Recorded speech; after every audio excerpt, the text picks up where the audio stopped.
It started as an ordinary morning, the kind that felt too calm to be remembered by anyone else. But for Marcus and his daughter Lily, it was the beginning of something they would never forget. The sun had just risen above the airport runway, painting the glass windows of the terminal in soft gold. Passengers moved around with sleepy eyes and coffee cups, some chatting, others dragging their luggage with quiet sighs. In the middle of that slow, steady motion was a father walking beside his daughter, careful and protective, his hand resting lightly on the handle of her wheelchair. Lily smiled at every person who passed. She was small, pale and fragile-looking, but her smile had warmth that could melt even the coldest heart. Her father, Marcus, carried an air of calm strength. He looked like a man who had spent his life solving problems without saying much. He had checked everything twice: the doctor's note, the oxygen clearance letter, the airline approval for medical equipment. It was all in a neat folder tucked under his arm. For him, safety was not a luxury. It was survival. He knew that one small mistake could mean something unthinkable for his daughter. As they boarded Flight 227 to Seattle, Marcus gave a quiet nod to the crew at the door. The flight attendant smiled and helped him find his seat. Everything seemed peaceful, almost comforting. Lily looked out the window, whispering, "It's like we're flying to the sky again, Daddy." Her father smiled softly, his voice low and gentle. "Yes, baby girl. The sky is ours today." The engines roared, and the plane began to climb. The view outside turned from gray runways to clouds glowing white in the morning sun. Inside, people read magazines, sipped their drinks, and settled into their seats. Marcus checked Lily's oxygen setup, making sure the flow was steady. She leaned back, eyes half closed, enjoying the hum of the plane. For a while, it seemed like everything would be fine. But calm skies often hide storms waiting to break. An hour into the flight, a new flight attendant appeared in the aisle. Her name was Denise. She was young, new to the airline, and carried herself with a kind of stiff pride that came from wanting to be perfect. Her uniform was spotless, her smile thin, her tone firm. She had noticed the small oxygen setup beside Lily's seat and frowned slightly. She leaned in and said in a low voice, "Sir, is that equipment approved by the airline?" Marcus replied politely, "Yes, it is. We sent documents in advance." The supervisor at the gate cleared it. He handed her the letter, but she only glanced at it quickly before saying, "It doesn't look like the standard model we allow. I'll have to report this." Marcus tried to remain calm. "Please," he said softly. "My daughter needs this to breathe. It's been cleared." Denise pursed her lips and walked away without a word. Marcus exhaled slowly, turning back to Lily, brushing a loose strand of hair from her face. She looked up at him and whispered, "Did I do something wrong, Daddy?" His heart sank. "No, sweetheart. You did nothing wrong. Some people just don't understand right away." Minutes passed. Then Denise returned, holding a small notepad. "Sir," she said sharply, "I spoke to the cabin lead. That equipment isn't on the manifest. You can't use it during the flight." Marcus frowned. "You must be mistaken. The manifest was updated 2 days ago. Please check again." Denise shook her head. "Rules are rules," she said coldly. "You'll need to disconnect it." Marcus felt his chest tighten. "She can't breathe without it," he said, his voice firmer now. But before he could explain further, Denise leaned down, grabbed the tube connected to the small oxygen unit, and yanked it off. The sound was small, just a soft click, but it felt like thunder. Lily gasped, her little body jerking forward as she tried to draw breath. Her hands trembled, her eyes widened, panicked. Marcus's voice broke through the cabin like a low growl. "Put that back. Now!" Denise froze for a second, startled by the sharpness of his tone. But instead of fixing her mistake, she said, "Sir, please calm down or I'll have to call security when we land." The passengers nearby began to whisper, a few leaning forward to see what was happening. One woman across the aisle reached for her phone, recording the scene. Lily was now crying, her breathing shallow, her skin paling. Marcus reached for the tube, reconnecting it with shaking hands, adjusting the valve, and praying it would start again. "Don't touch that equipment," Denise shouted, stepping closer, but another passenger stood up. "Leave them alone," he said angrily. The flight grew tense, air thick with unease. A mother clutched her child. Someone rang the call button repeatedly. The cabin lead arrived, asking what was going on. Marcus explained, his voice shaking but steady. "My daughter needs oxygen." It was approved. This attendant pulled it off without authorization. The cabin lead checked the documents Marcus handed over. Her face changed immediately, shock, then embarrassment. "Sir, I'm so sorry. It's valid." "Denise, stand down." But the damage was done. Lily's breathing remained uneven, her lips slightly blue. The captain was informed. The crew moved quickly, setting up emergency oxygen and calling ahead for medical support. The flight that had started with laughter now felt like a tomb, quiet except for the faint hiss of oxygen and the steady hum of the engines. Marcus sat beside his daughter, holding her hand. She tried to smile through her fear. "It's okay, Daddy. I'm okay," she whispered, but her voice trembled. He could see the tears she tried to hide, the pain she tried to swallow. He didn't speak for a long time. He just looked out the window, watching the clouds pass like slow ghosts, his face empty of expression. When the plane landed in Seattle, paramedics rushed in first. They lifted Lily gently, checking her vitals. Marcus followed silently. Denise stood by the galley, arms crossed, face pale but defensive. The cabin lead whispered something to her, but Marcus didn't turn back. He just walked down the jet bridge, his hand on the stretcher rail. Cameras flashed from a few passengers who had recorded everything. The videos would be online within the hour, but none of that mattered to Marcus yet. All he cared about was the little hand gripping his own as they moved through the terminal toward the waiting ambulance. At the hospital, doctors checked Lily and stabilized her. The nurse told Marcus she would be fine with rest and care. Relief washed over him like a wave, but underneath it was something darker. A cold, controlled anger that settled deep in his chest. He didn't yell. He didn't threaten. He simply sat beside her bed, watching her sleep, thinking of every moment that led to this. Every careless word, every arrogant face, every time someone decided rules mattered more than kindness.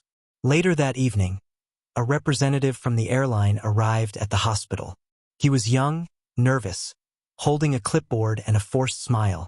"Mr. Carter," he began, "we're very sorry for the inconvenience you and your daughter experienced today. The flight attendant involved has been suspended pending review. We would also like to offer you complimentary travel vouchers." Marcus raised his hand gently to stop him. "No," he said quietly. "You think this was an inconvenience? My daughter nearly died because someone on your plane thought they knew better." The representative stammered, trying to explain procedures, policies, miscommunication, but Marcus was already looking through him. "You're not the person I need to talk to," he said calmly. "Tell your CEO I'll be in touch."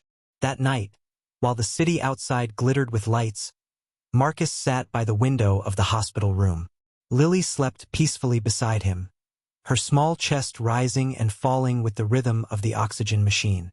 He watched the planes take off in the distance, tiny dots of light climbing into the dark sky. He used to love that sight. Flight had been his passion since he was a boy. He had worked in aviation for years, designing software systems that kept those same planes safe in the air. Irony had a cruel sense of timing. Now, the industry he helped build had hurt the one person he loved most. He opened his laptop, fingers moving slowly over the keys. He wasn't planning revenge. Not yet. He was just writing notes, details, times, names, faces. The beginning of something careful, measured, and impossible to stop once it started. He didn't want chaos. He wanted change. And if that change had to come through him, then so be it. Meanwhile, social media exploded. Passengers who had filmed the scene uploaded videos under hashtags like #Flight227Incident and #JusticeForLily. Millions of people watched within hours. News channels picked it up, talking about airline misconduct and racial bias in customer service. Denise's face appeared in screenshots, and the airline scrambled to contain the damage. Official statements followed, cold, rehearsed apologies about unfortunate misunderstandings. But Marcus said nothing publicly. He ignored reporters. He ignored the noise. For 3 days he stayed quiet, watching the world react while his daughter recovered. But on the 4th day, when she woke up and said softly, "Daddy, are we flying again soon?" he knew he couldn't let it go. Not anymore.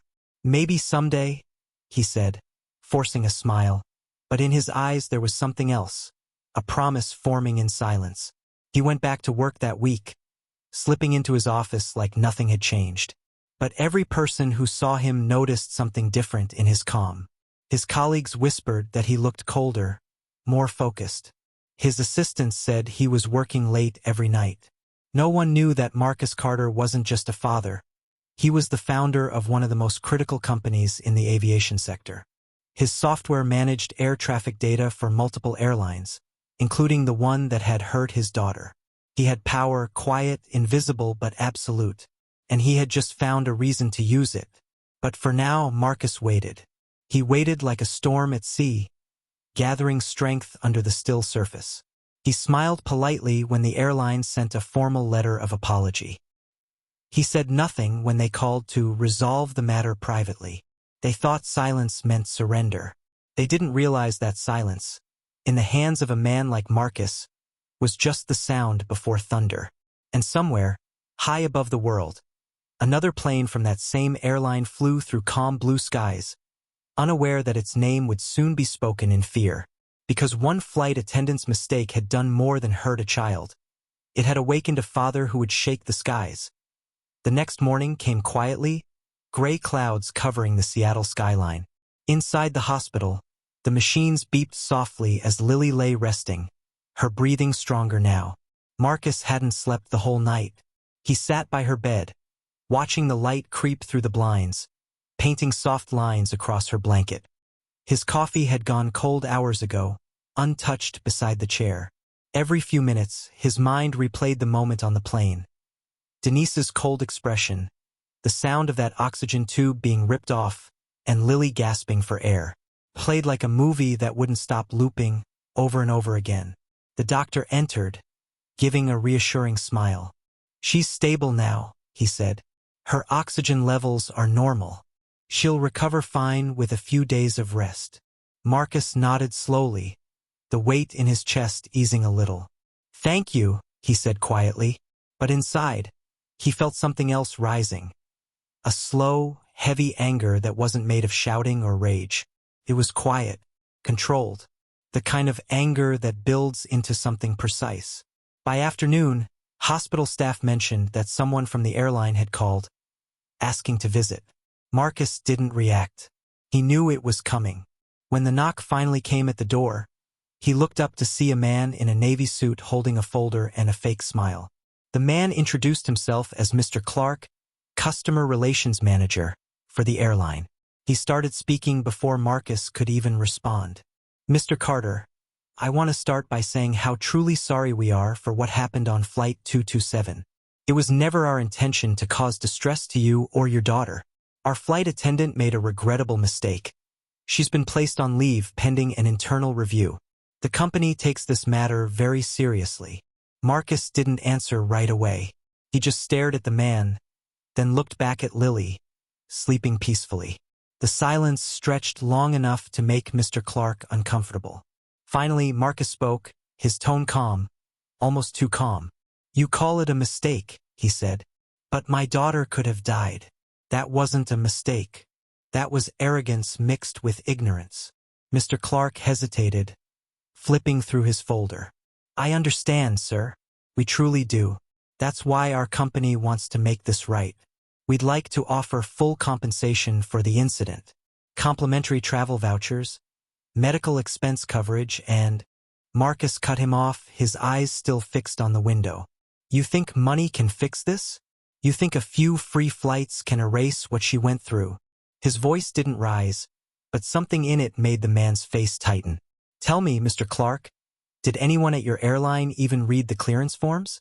Or did you just hire people who follow rules without understanding what human life means?" The man tried to recover, his voice uncertain now. We are reviewing our internal communication process. We'll ensure such incidents never happen again. We're deeply sorry for the inconvenience. Marcus turned his head slowly, his gaze steady and sharp. Don't call it an inconvenience. You can inconvenience someone by losing their luggage. You almost took a child's life. The man swallowed hard. His rehearsed smile faltered. I'll personally report your feedback to the board, he said softly, closing his folder. We truly wish your daughter a fast recovery. He turned to leave, but Marcus's voice stopped him mid-step. Tell your CEO, he said, that I will be in touch. The man left quickly, his steps uneven. When the door closed, Marcus exhaled slowly, running his hands over his face. His body was tired, but his mind was sharper than ever. He picked up his phone and scrolled through the flood of messages. Hundreds of notifications from people he didn't know. The video from the flight had already gone viral overnight. Millions of views, thousands of comments, reporters calling, news channels debating. Words like racism, airline abuse, and neglect filled the headlines. Everyone wanted a statement, but Marcus said nothing. He wasn't ready to speak. Not yet. Later that evening, Lily woke up, her voice soft. Daddy, why were those people mean? Marcus froze, searching for words. Some people forget how to be kind, he said finally. But we'll make sure they remember. She blinked sleepily and whispered, Can we fly again one day? Marcus smiled faintly, hiding the storm inside him.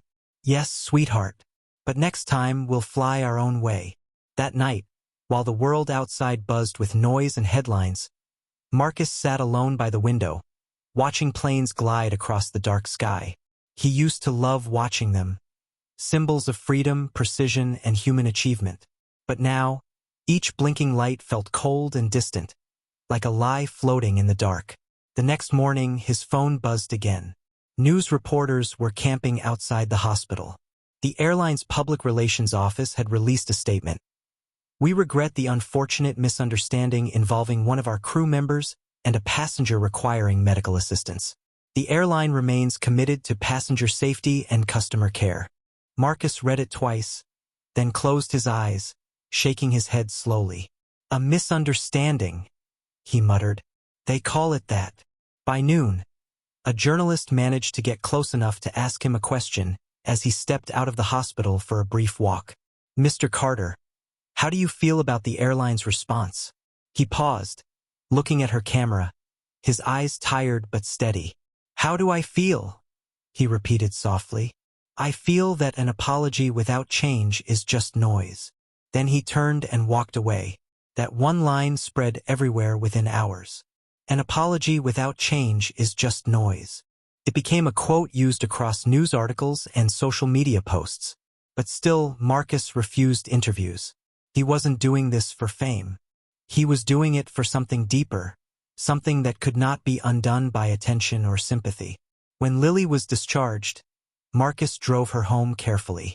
The house was quiet, filled with her drawings and soft light from the evening sun. She went straight to her room, hugging her stuffed bear tightly.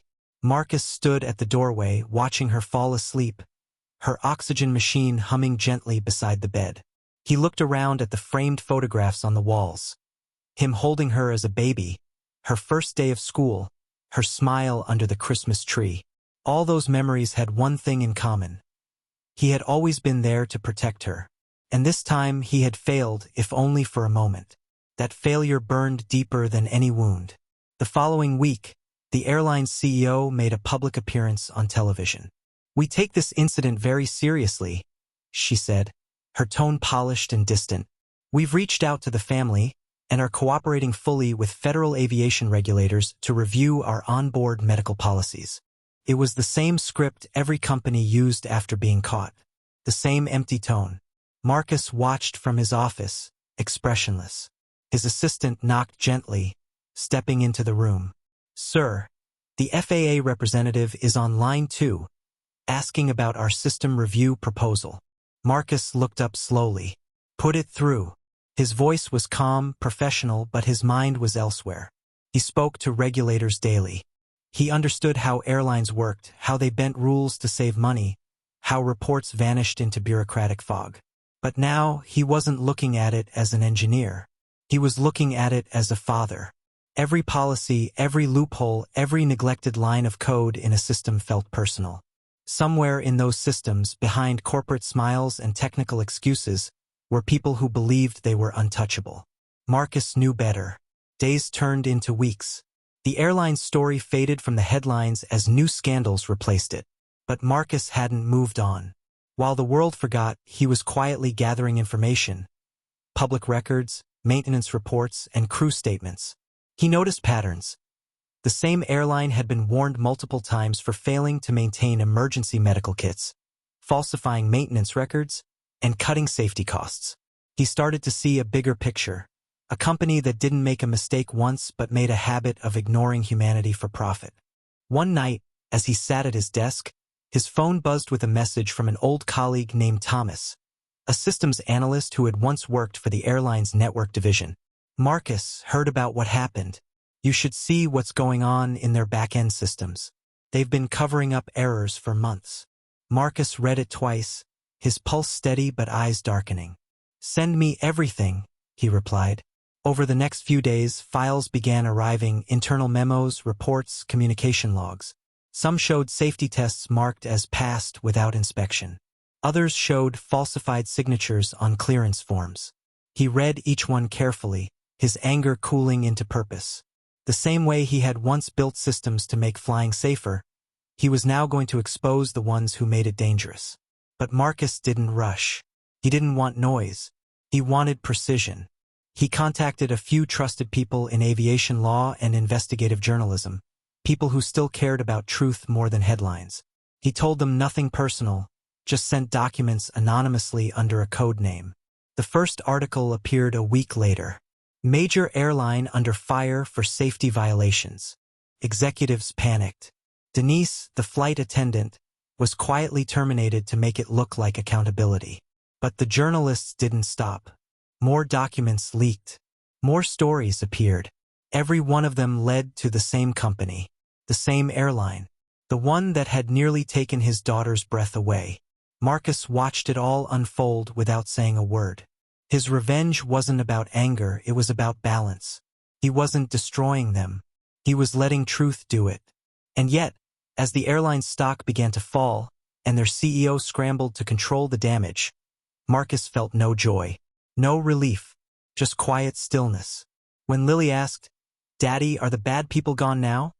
he looked at her and said softly, "They will be." One evening, as rain poured outside, Marcus sat by the window again, holding a small photo of him and Lily from before the flight. In it, she was smiling wide, cheeks flushed, her eyes bright with life. He whispered, "No one will ever take your breath again."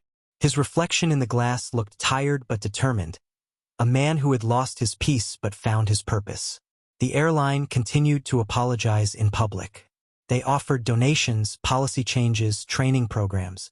But it wasn't enough, because their words had come too late, after the pain, after the fear, after the near tragedy that could have been prevented by a moment of compassion. And as the world moved on, one man didn't. He remained silent, patient, and calm. The storm he was building had not yet begun. The apology was not enough, and the skies had not yet seen what a quiet man with purpose could do when his heart had been broken by the people who once flew his dreams. Because Marcus Carter was not done yet. He was only getting started. The world had already moved on. News channels found new scandals to feed on, new stories to chase, and the internet's outrage shifted to other headlines. But Marcus Carter had not moved on. While everyone else forgot about Flight 227, he carried it with him every second of every day. The sound of his daughter gasping for air haunted him in every quiet moment. He heard it in the hum of his office machines, in the silence of the house after she fell asleep, even in the distant roar of a plane flying overhead. It wasn't anger that kept him awake at night. It was purpose. Cold, sharp, deliberate purpose. At work, no one could tell what was happening inside him. He arrived early, left late, spoke little. To most of his employees, He was the same calm and calculated man they had always known. His company, Aerocom Systems, was one of the most trusted names in aviation software. Its systems handled air traffic coordination, communication relays, and security networks for multiple airlines, including the very one that had hurt his daughter. That meant Marcus had access to their systems, their data, and their digital heartbeat. He could see what most people couldn't. And now he was watching. He began by pulling up archived files, maintenance records, communication logs, and policy updates. Every airline connected to his network generated daily reports, but few ever read the full versions. Most were buried under layers of automated approval systems. Marcus read each line carefully, with the precision of a man dissecting a lie. He noticed patterns, the same missing safety checks, the same falsified signatures, the same cost-cutting excuses hidden under the word efficiency. He printed documents, highlighted details, connected dots with red ink. The more he saw, the colder he became. This wasn't one mistake by one attendant. This was a culture built on neglect. He started keeping 2 notebooks, one for work, one for what he called the reckoning. Every night, after putting Lily to bed, he'd sit by his desk under the dim light and write down what he had learned. He didn't rant. He wrote facts, dates, numbers, flight codes, and names. He collected truths like a soldier gathering ammunition, knowing that one day he would use them all. One night, as he worked, his old friend and colleague, Thomas, called him again. "Marcus, I saw the reports you requested," Thomas said quietly. "You're right. There's more. They've been faking compliance reports for months. Some of their systems are running on outdated safety software. If a serious incident happens, people could die." Marcus stayed silent for a moment, then asked softly, "Do you still have access to their logs?" "I can get them," Thomas replied. "But Marcus, if you're planning something big, you need to be careful. These people have deep pockets. They'll bury you if they think you're a threat." Marcus looked at the dark window, his reflection faint in the glass. "They already tried to bury me, Thomas," he said. "They just forgot I can breathe underground." When the call ended, he leaned back in his chair, closing his eyes. He could feel the old part of himself stirring, the man who once believed in rules, in cooperation, in corporate order. That man was gone now. What remained was quieter, stronger, and far more dangerous. For weeks, Marcus gathered everything. Internal messages from pilots complaining about faulty systems, flight engineers warning about delayed maintenance, whistleblower emails that were ignored. He traced every one back to the airline's senior management. Each piece of evidence felt like a nail in a coffin they had built for themselves. But Marcus wasn't ready to strike yet. He wanted them to feel safe first. He wanted them to believe the storm had passed. So he waited. He went back to work like nothing had happened. He smiled in meetings, discussed contracts, and approved budgets.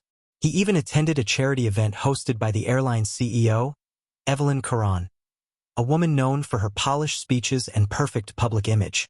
When he shook her hand, she didn't recognize him. She saw just another quiet businessman, not the father of the girl her company almost killed. She smiled for the cameras and said in that soft, rehearsed tone, "We're proud to partner with Aerocom for the future of safe skies."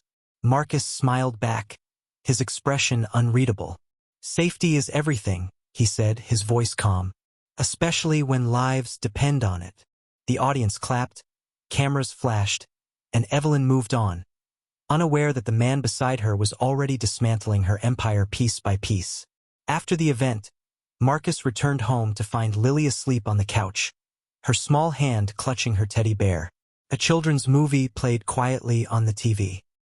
He knelt beside her, pulling a blanket over her. For a moment, the storm inside him softened. He brushed her hair gently and whispered, "I'll make it right, Lily.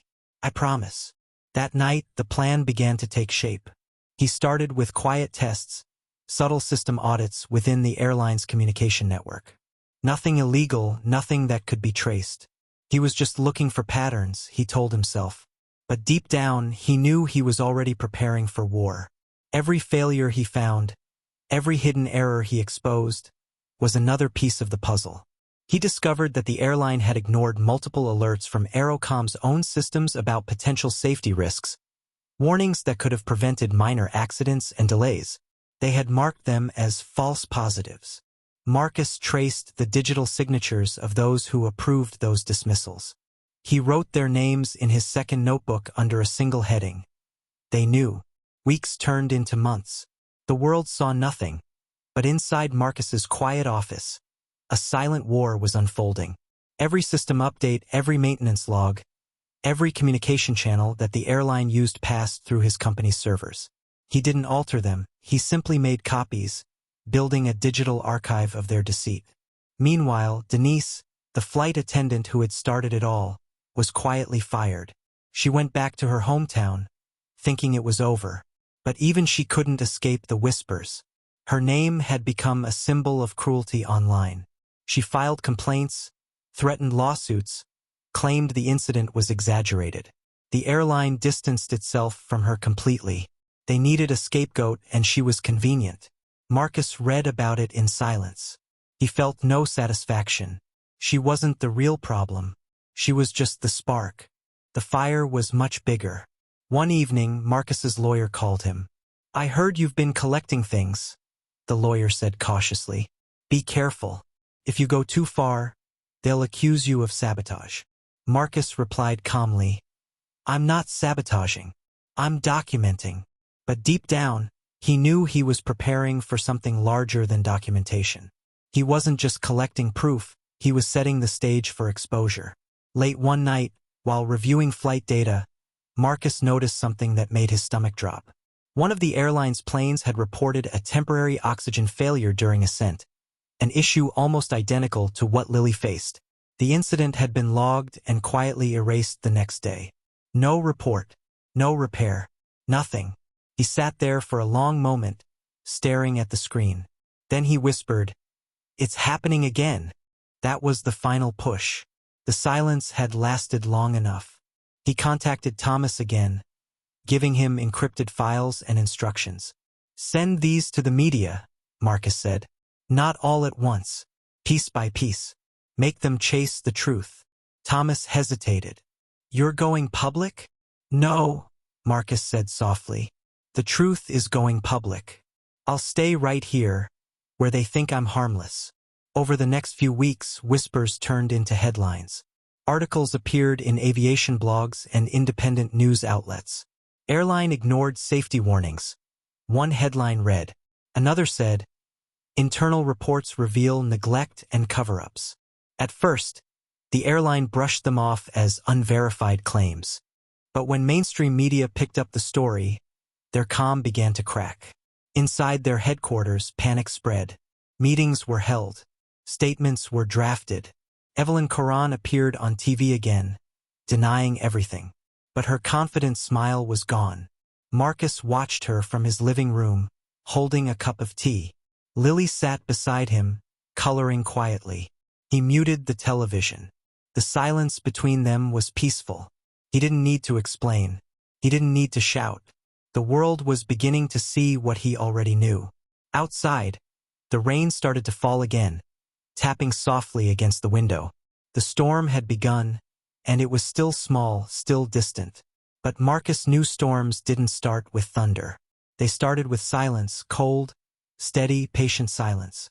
And his silence was almost over, because soon, the sky that once betrayed him was going to answer back. The news had begun to spread like cracks running through glass. Quiet at first, then unstoppable. The airline tried to keep control, but control was the one thing slipping through their fingers. Every day, another report surfaced. Every article pulled one more thread loose from their carefully built image. Executives scrambled to write statements. Lawyers drafted denials, and public relations teams worked overtime to keep the company from falling apart. But Marcus Carter was calm. He watched from the shadows, silent and patient, letting the truth speak for itself. He never called a journalist. He never appeared in public. He simply released what he had collected piece by piece through anonymous channels. Some files went to reporters. Others went to aviation regulators. Some even reached pilots who had long suspected that something wasn't right. Once the silence broke, there was no stopping it. Within weeks, an independent investigation was launched. The Federal Aviation Safety Board announced a review into possible systemic negligence by the airline. The CEO, Evelyn Caron, stood before cameras again, her tone polished but her eyes tired.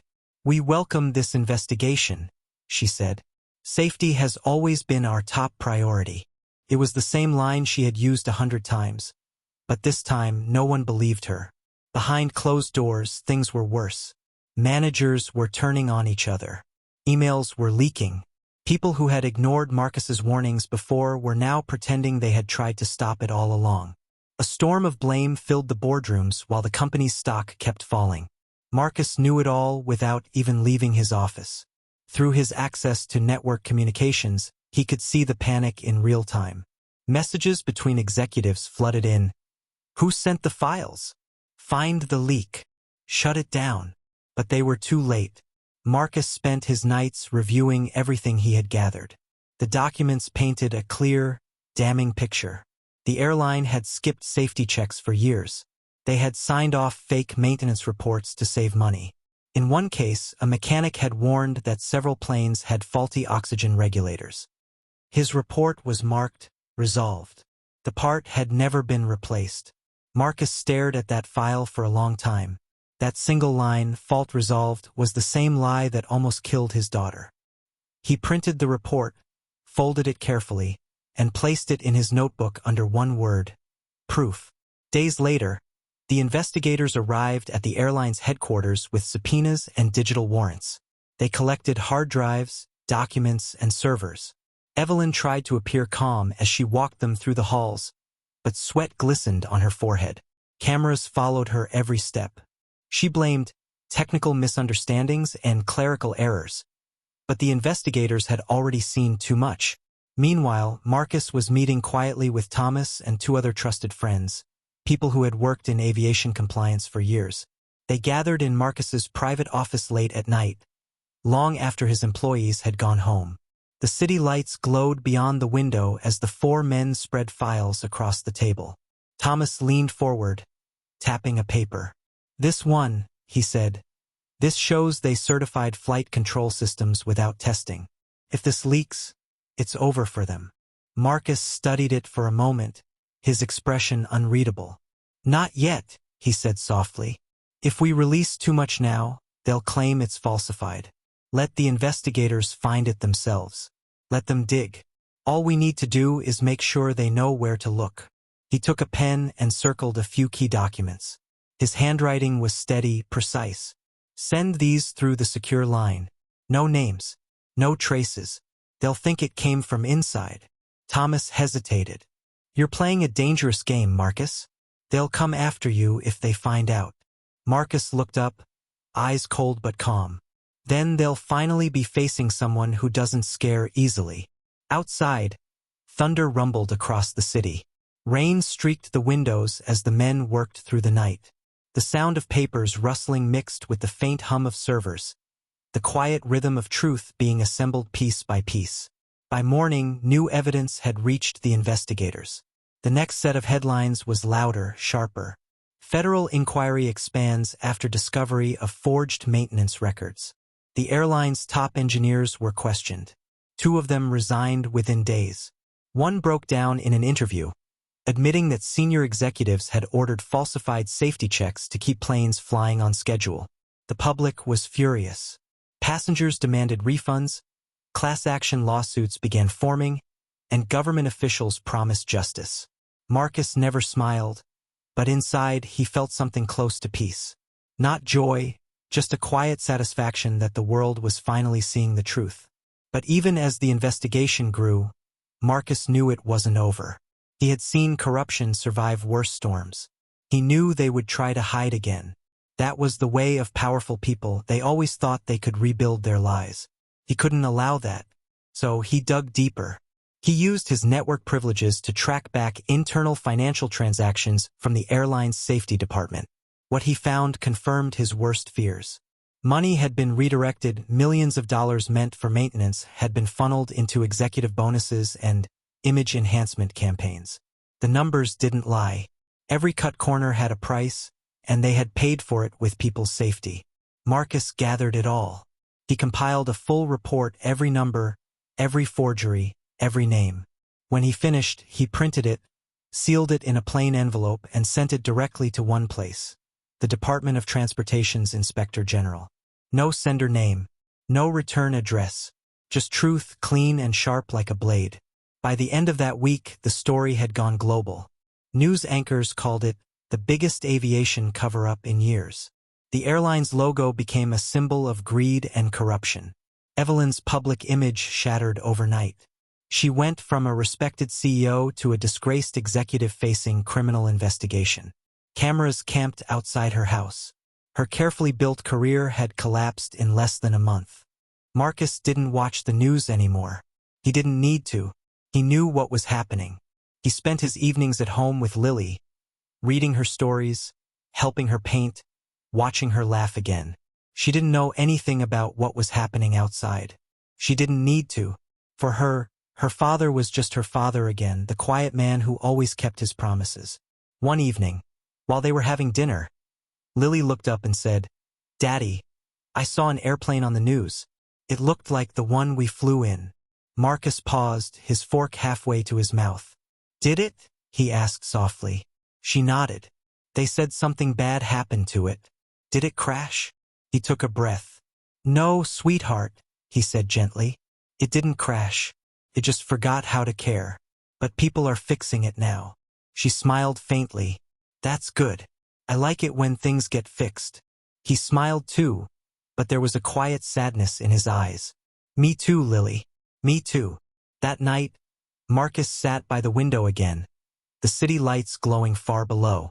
He thought of the people who had ignored warnings, who had dismissed him, who had called his pain a misunderstanding. Many of them were now unemployed, some under investigation. Justice was coming slowly, but it was coming. Still, something inside him felt unfinished. It wasn't enough for the airline to fall. He wanted to make sure the system itself changed, the one that allowed greed to fly above humanity. He didn't want revenge anymore, he wanted reform. And he knew the best way to do that wasn't to destroy, it was to rebuild, but correctly this time. He picked up his phone and called one of his contacts at the Aviation Council. "I have an idea," he said. "It's time to redesign the rules." The man on the other end hesitated. "Marcus, after what you did, people are scared of you right now. You've shaken the whole industry." Marcus smiled faintly, though his tone stayed serious. "Good. Maybe fear will finally make them listen." He hung up, then looked at the photo of Lily on his desk, her tiny hands holding a model airplane, her face glowing with hope. "No more cracks," he whispered. "Not in the skies. Not in the system. Not ever again." The investigation would go on for months. Names would be exposed, careers would end, and laws would be rewritten. But for Marcus, the biggest victory wasn't in headlines or lawsuits. It was in the quiet sound of his daughter breathing peacefully at night, safe and unharmed. The airline had built its empire on lies, and he had brought it to its knees with truth. But this was only the beginning. He wasn't done yet, because sometimes to change a broken world you have to break the silence first, and then keep breaking the lies until the sky itself learns to be honest again. And as Marcus looked up that night at the planes crossing the dark sky, he finally felt something he hadn't felt in a long time. Not vengeance, not triumph, but purpose. The cracks had been uncovered, but now came the harder part. Making sure they never formed again.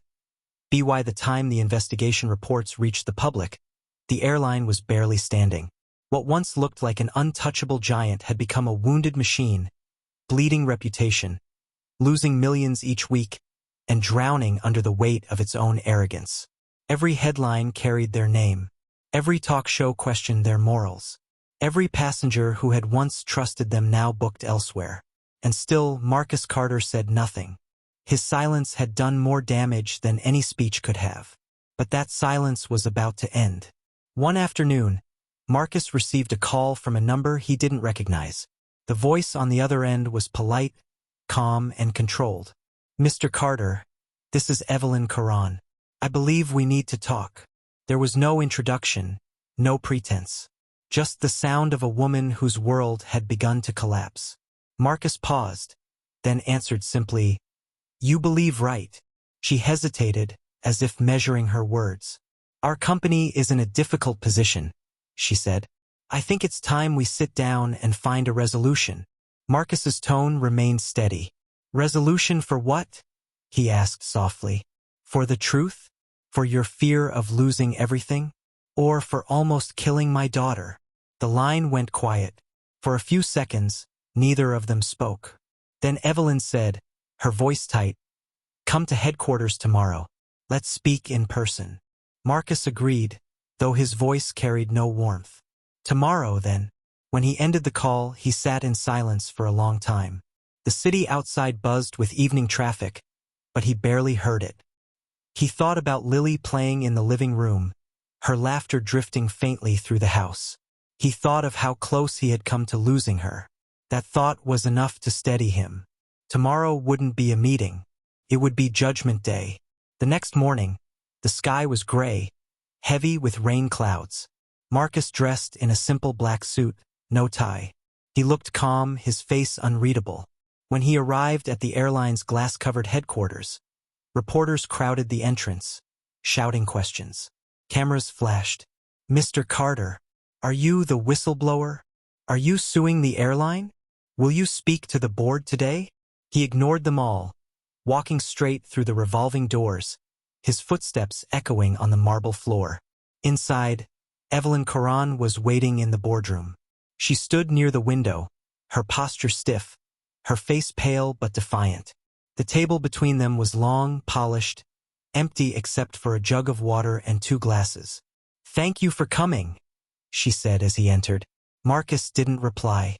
He took a seat, folding his hands on the table. Evelyn exhaled, her tone sharp, businesslike. "I'll be honest. We are under immense pressure from regulators, shareholders, and the public. Your involvement has created a situation we can no longer contain. I am here to offer a settlement. Privately."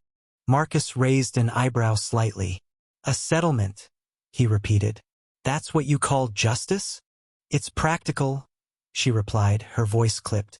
"We're prepared to make a large donation in your daughter's name, cover all her medical costs, and—" Marcus interrupted, his voice low but firm. "You don't understand what this is about. You think this is a transaction. It's not. This is about accountability. It's about every person who trusted your company with their life and didn't know they were sitting inside a lie." Evelyn's jaw tightened. "Mr. Carter, with all due respect, if this continues, thousands of innocent employees will lose their jobs. Pilots, crew, engineers. They will suffer because of this chaos." Marcus leaned forward slightly. "No, they'll suffer because of you. Because you chose to build your success on broken systems and ignored warnings that could have saved lives. Don't put that on me." For a moment, neither spoke. The only sound was the faint hum of the air conditioning. Evelyn's eyes flickered, just for a second, revealing something behind the mask. Fear. But she recovered quickly. "You're an intelligent man, Marcus. You must realize there's no benefit to dragging this out. The public will forget eventually. We can rebuild. We can even bring you in to help us restructure." Marcus almost smiled, but it wasn't from humor. "You want me to fix the system you broke," he said softly. "After you buried evidence, fired whistleblowers, and called what happened to my daughter a misunderstanding?" Her tone softened, trying a different approach. "You're a father. I'm sure you don't want to carry hate forever. Let's move forward, together." Marcus's eyes darkened. "I don't carry hate, Ms. Karan. I carry memory, and memory doesn't move forward. It teaches." He stood up slowly. Evelyn tensed. "Where are you going?" "To finish what I started," he said simply. "The truth doesn't need an invitation to speak." Before she could respond, the door opened. A man in a gray suit entered, holding a thick folder. He looked nervous. "Ms. Karan," he said quietly, "the federal team has arrived downstairs. They're requesting a full data handover today." Evelyn froze. Marcus looked at her one last time and said quietly, It's time to tell them everything you told me." Then he walked out, his footsteps echoing down the hall like the ticking of a clock counting down the end of an era. Outside, the rain began to fall. It came down hard, hitting the glass walls of the building like soft applause for justice long delayed. Reporters surrounded the entrance as federal vehicles lined up at the curb. Marcus didn't speak to them. He simply walked past, his face calm, his eyes distant, his silence louder than any statement could have been. Inside the boardroom, chaos unfolded. Agents spread out, collecting documents, seizing computers. Evelyn tried to remain composed, but every minute, more evidence surfaced. Emails, memos, orders signed under her name. Her lawyers whispered frantically, but it was no use. The truth was too heavy to hide now. She looked out the window, watching Marcus's figure disappear into the rain. For the first time, she understood what she had been fighting wasn't a man. It was his conviction. Later that evening, news channels around the world broadcast live updates. CO Evelyn Caron questioned by federal investigators, one anchor announced. Massive data leaks reveal years of safety violations, another reported. On every screen, the airline's logo flickered beside words like fraud, negligence, and cover-up. Marcus watched from home, sitting beside Lily on the couch. She held a mug of hot chocolate, unaware of the storm outside their quiet living room. "Daddy, are they the same people from the plane?" she asked. He nodded slowly. "Yes, sweetheart, but they won't hurt anyone again." She smiled, small and innocent. "You stopped them." He paused for a long moment before replying. "No," he said softly. "The truth stopped them." The next day, Marcus received an email from an unknown sender. It contained a single line. "You've won. What now?" He typed back a simple reply. Winning was never the point. Then he closed his laptop and looked around the quiet room. For the first time in months, the air felt light. There was no anger left, only quiet exhaustion. But the story wasn't over. The airline's board resigned. Evelyn faced charges. Government agencies announced new safety reforms inspired by the investigation. And in every meeting where new regulations were discussed, someone always mentioned one name, the man whose silence had shaken the skies. A few weeks later, Marcus was invited to speak at an aviation conference. At first he declined, but then he thought of Lily. He thought of every parent who had trusted a system built on fragile promises. So he accepted. When he walked on stage, the room fell silent. Cameras flashed. He stood there for a moment, looking at the crowd of executives, engineers, and officials. Then he said, in a calm, steady voice, "The day you forget that passengers are people, not numbers, is the day you stop deserving the sky." He didn't speak long. He didn't need to. Every word carried the weight of everything he'd lived through. When he finished, there was no applause at first, just a deep, heavy silence. Then, slowly, people began to stand, clapping not out of politeness but out of respect. That night, Marcus returned home late. Lily was asleep, her room filled with the soft hum of her oxygen machine, though she no longer needed it all the time. He stood in the doorway, watching her breathe peacefully. He whispered, "It's over now." But deep down, he knew it wasn't truly over. It never would be, because some storms don't end. They just move higher, above the clouds, waiting for someone else to see them coming. And as he stepped out onto the porch, the night sky stretched wide and endless before him. Planes moved silently across the stars, tiny lights against the dark. Once they had been symbols of progress.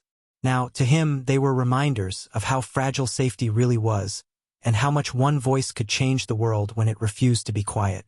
Marcus closed his eyes for a moment, letting the wind brush against his face. Somewhere far above, a jet's roar faded into the distance, swallowed by the clouds. He smiled faintly and whispered, "Let the truth keep flying," because the confrontation was done. The lies had fallen, and the skies, for the first time in a long while, were finally clean. The storm had finally broken, but the echoes were still spreading through the skies. Weeks after the confrontation, the world of aviation was not the same. The airline that once called itself the safest in America was now the most investigated.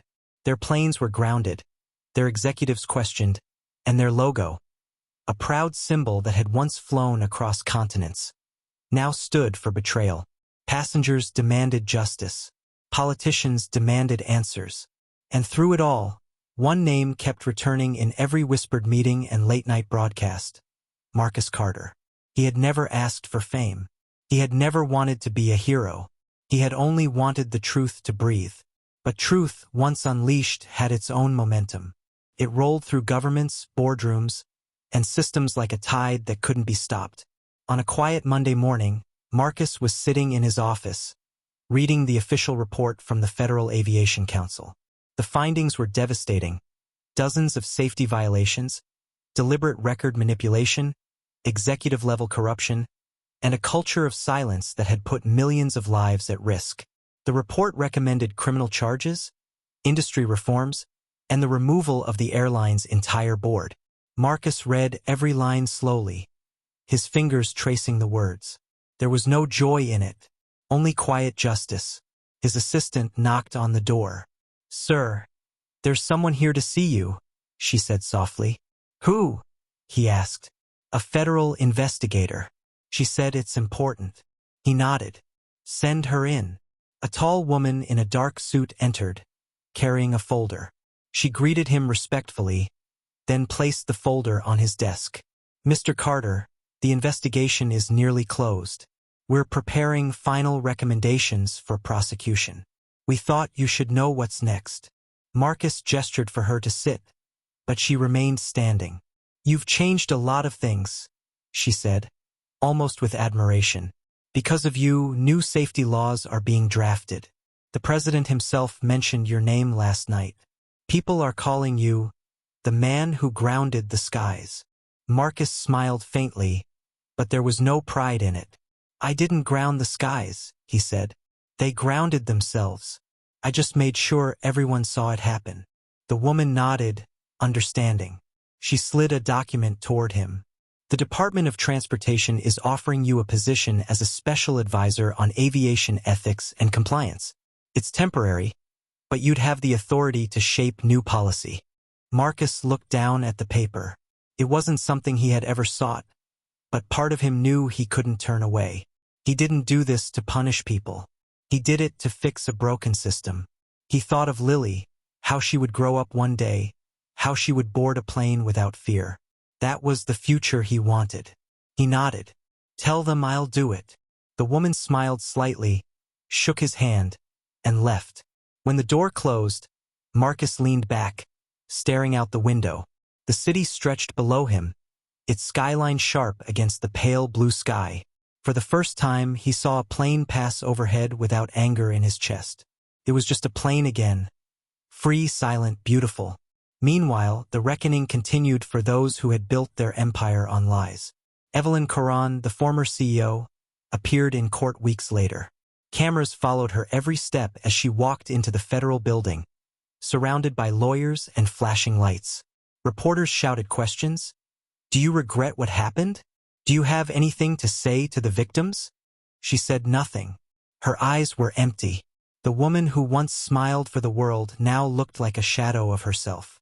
Inside the courtroom, the evidence was overwhelming. Marcus didn't attend the trial, but he watched parts of it on television. Witnesses spoke. Former engineers testified. Employees described how they had been forced to falsify documents or face termination. And finally, the videos, the same videos Marcus had saved, played for the world to see. The cabin footage, the maintenance logs, the secret memos. The truth filled the room like thunder. When the verdict came, it was clear. Guilty on multiple counts of fraud, negligence, and obstruction. The sentence was long, but Marcus didn't celebrate. There was nothing to celebrate. Justice was necessary, but it didn't erase the pain. It didn't give back the sleepless nights or the image of Lily gasping for air. Justice wasn't healing. It was simply the world acknowledging what had been done. That evening, after the verdict, Marcus received a call. It was from one of the airline's former pilots, a man in his 60s with a deep voice that carried both gratitude and guilt. "Mr. Carter," he said, "I flew for that company for 20 years. I saw things I shouldn't have ignored. We all did. What you didn't just save your daughter. You saved all of us." Marcus listened quietly. "Then don't waste it," he said. "Make sure the next generation of pilots doesn't have to say the same thing." The man's voice trembled slightly. "I will. Thank you." When the call ended, Marcus sat in silence. The wind moved softly through the open window. The weight he had carried for months was slowly lifting, though it would never fully disappear. Weeks later, he visited the hangar where the airline's last grounded plane sat abandoned. It was stripped of its logo, its seats removed, its engines silent. The once proud bird of the skies now rested in stillness. Marcus walked along the fuselage, his footsteps echoing in the vast, empty space. He placed a hand on the cold metal, feeling the echoes of everything that had happened. He closed his eyes and whispered, "This is what arrogance does. It builds high and falls hard." Behind him, footsteps approached. It was a young mechanic, maybe 22, wearing a blue jumpsuit. "Sir," he said softly, "they told me you'd be coming. I just wanted to say thank you. My dad was an engineer here. He lost his job when the lies started. He died before he could see someone fix it." Marcus turned and looked at the young man. "Then fix it for him," he said. "Don't let the sky forget what honesty feels like." The mechanic nodded, eyes shining with respect. That night, Marcus attended a private ceremony hosted by the Federal Aviation Council. It wasn't a grand event, just a quiet gathering of those who had worked behind the scenes to bring the truth forward. They presented him with a plaque that read, "For ensuring that the sky remains a place of trust." He accepted it humbly, but in his heart, the only recognition that mattered was waiting at home, his daughter. When he got home, Lily was waiting by the window. She ran to him, her smile bright. "Daddy, look," she said, holding up a drawing. It showed a big airplane flying above clouds, with a small stick figure waving from the ground. Under it, she had written in messy letters, "Daddy fixed the sky." Marcus knelt beside her, his eyes misting. "That's beautiful," he whispered. She hugged him tight. "You're my hero, Daddy." He smiled and whispered back, "No, sweetheart, you're mine." Later that night, after putting her to bed, Marcus stood outside under the stars. The air was cool, the world quiet.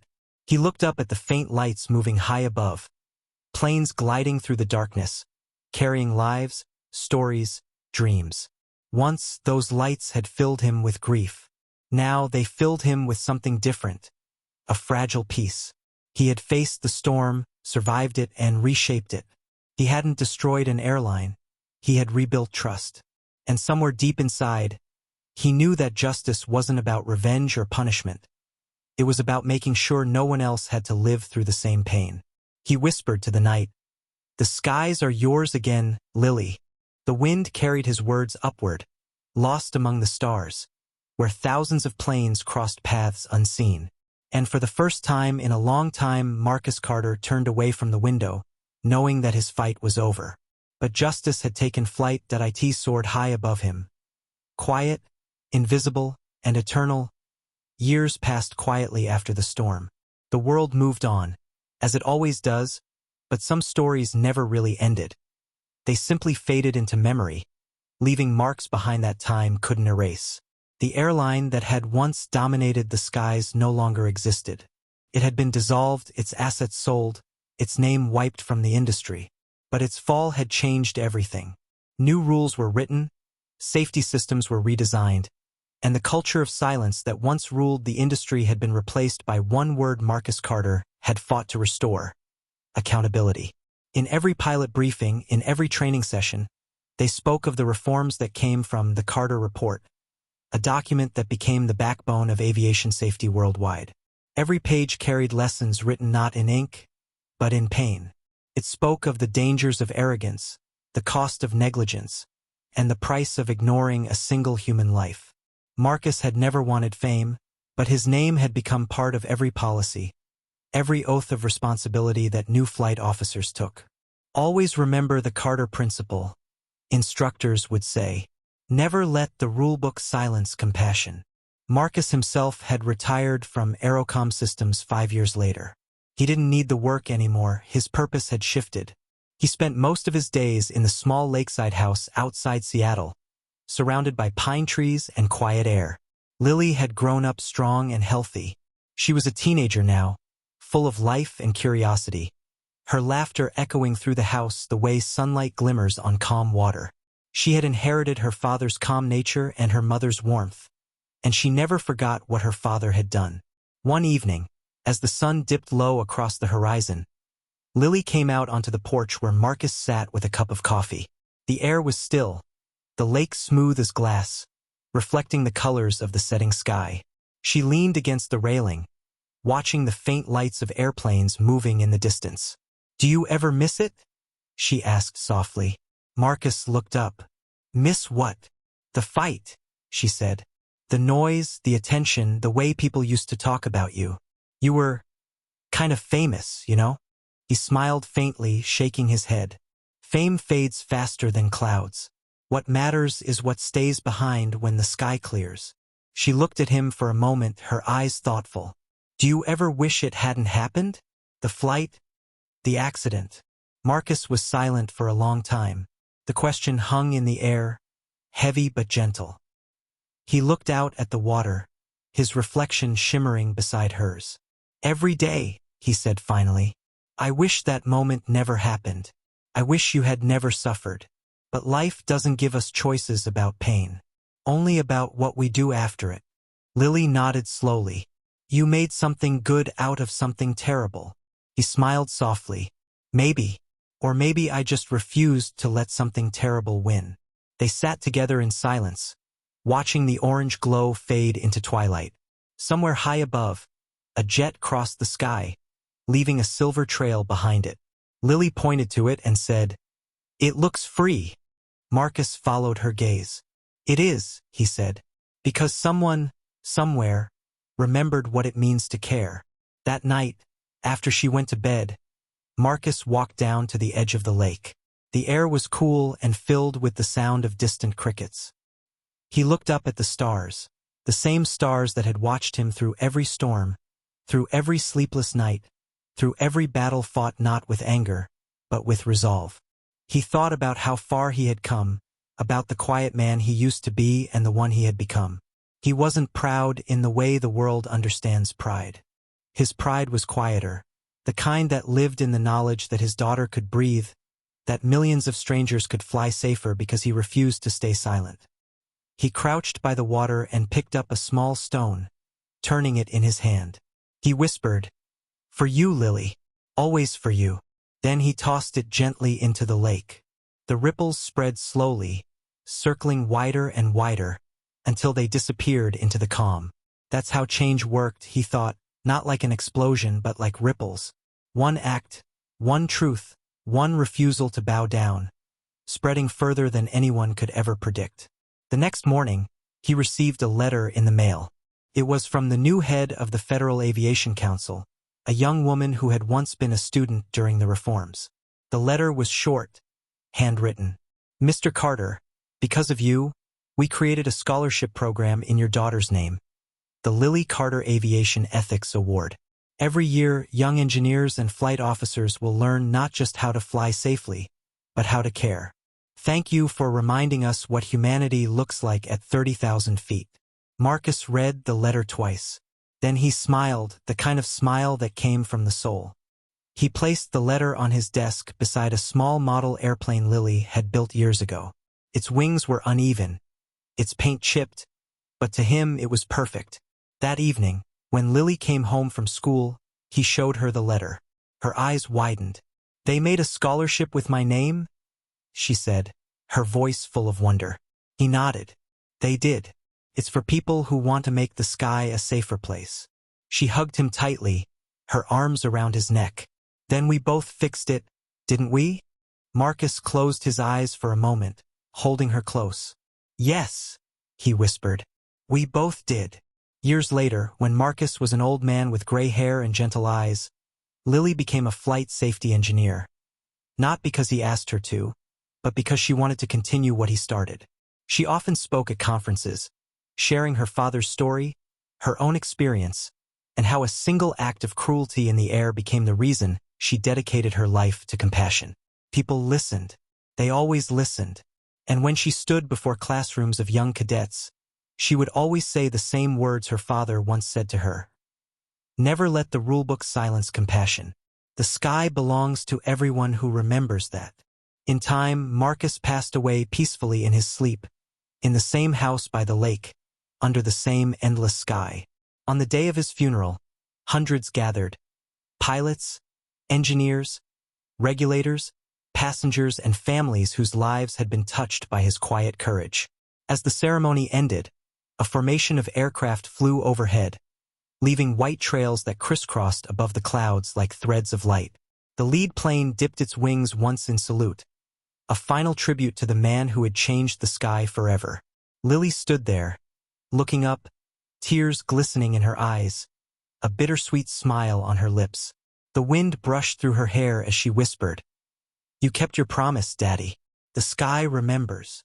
Years later, in airports around the world, a small plaque would appear near boarding gates. It read, "Dedicated to those who protect the skies with courage and compassion." Inspired by Marcus and Lily Carter. Travelers walked past it every day, many not knowing the story behind it, but some stopping to read. And for those few, it became a quiet reminder that even in the busiest places on Earth, one act of courage, one voice that refused to be silenced, could echo forever. Because the truth doesn't fade, it flies. It moves from one generation to the next, invisible yet powerful, carried in the wings of every plane, in the care of every attendant, in the heartbeat of every pilot who remembers that safety isn't just about machines. It's about lives. And in the vast silence of the sky, high above the clouds, where the stars blink like tiny witnesses, the legacy of Marcus Carter lives on. Not in monuments or headlines, but in the unseen peace of every safe landing, in the quiet relief of every parent holding their child close after a flight, and in the simple, enduring fact that the skies remember.